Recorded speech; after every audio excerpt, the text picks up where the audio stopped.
சுய இன்பம் அல்லது மாஸ்டர்பேஷன் அது ஆணா இருந்தாலும் சரி, பெண்ணாக இருந்தாலும் சரி, அது ரொம்பவே நார்மலான ஒரு விஷயம் அண்ட் ரொம்பவே ஒரு ஆரோக்கியமான விஷயம்னு தான் சொல்லணும். பல காலங்களுக்கு முன்பதாக தவறான ஒரு சில கருத்துக்கள் சொல்லப்பட்டது. அதாவது இந்த மாரி சுய இன்பம் அவங்க அடிக்கடி செய்யும் பொழுது, அவர்களுக்கு அம் அ சைக்காலஜிக்கலா அதாவது மன அழுத்தமோ, இல்ல ரொம்ப வந்து இன்சேன்னு சொல்லுவோம். ஸோ சைக்காலஜிக்கலா ஏதோ பிரச்சனைகள் வரதுக்கு வாய்ப்பு இருக்காது.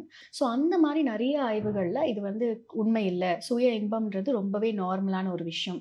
இன்ஃபாக்ட் அது வந்து ஆண்களுக்கும் சரி, பெண்களுக்கும் சரி ரொம்ப ஒரு பாசிட்டிவான விஷயங்கள தான் கொண்டு வருது அப்படின்றதையும் ப்ரூவ் பண்ணிட்டாங்க. அதே மாரி பெண்களை பொறுத்தவரை நார்மலாக அவங்க உச்சக்கட்டத்தை அடையறதே ஒண்ணு கிளிட்டோரல் ஸ்டிமுலேஷன். கிளிட்டோரிஸ் அப்படின்ற உறுப்பை ஸ்டிமுலேட் பண்ணும் பொழுது தான், தூண்டும் பொழுது தான், அல்லது பெண் உறுப்பை தூண்டும் பொழுது தான். இதற்கும் குழந்தையின்மை அதாவது ஃபெர்டிலிட்டிக்கும் எந்த சம்மந்தமும் கிடையாது அப்படின்றது தான் வந்து பல ஆய்வுகள்ல தெரியப்படுத்தியிருக்க உண்மை.